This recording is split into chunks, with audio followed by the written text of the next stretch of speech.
Hennessey VelociRaptor 6x6 begins life as a completely stacked off-the-rack Ford F-150 Raptor Super Crew and experiences broad surgery that incorporates sawing and expanding the edge rail around 4 feet, moving the back hub toward the back of a recently introduced second hub, and duplicating the remote store Fox dashing stuns over every one of the 4 back wheels, which turn off the casing and are connected by a leaf spring setup.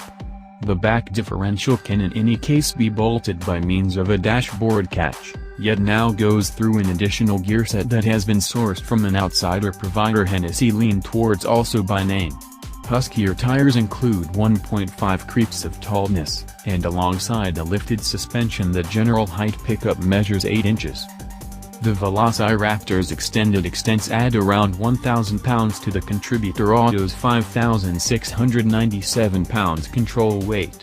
The recently discovered corpulence is countered by motor upgrades that lift the 3.5-liter V6's yield to 600 strength and 622 pounds-to-foot of torque, in excess of 600 pounds-to-foot of which is accessible in the vicinity of 3,600 and 5,200 revolutions per minute.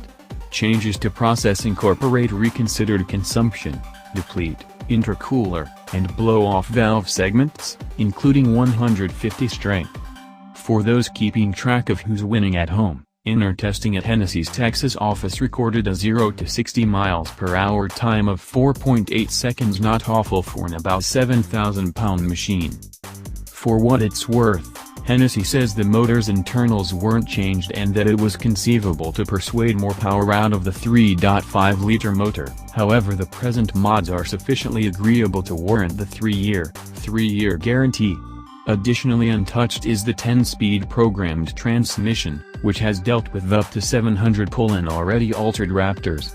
Hennessey says he's certain the stock transmission can deal with the heaps.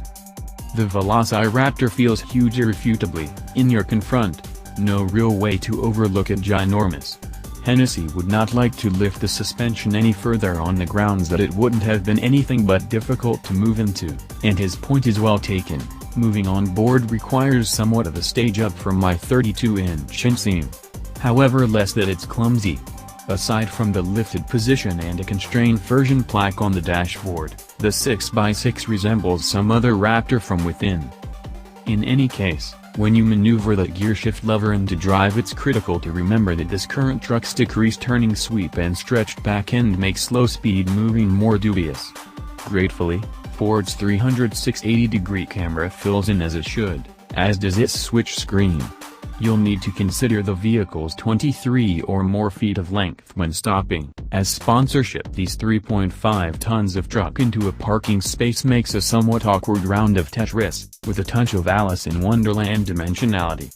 There's shockingly little shade at the back so as to keep as much mass towards the focal point of the vehicle, and that implies the back tires will touch solid stopping dividers sooner than you may expect. No major ordeal truly, since they can squash practically anything they ignore. Concerning the VelociRaptor's capacities out of the way, Hennessey concedes that while it can be practical rough terrain, most clients will purchase the 6x6 for appear, not for cliché Raptor exercises like gigantic bounces and earth slides.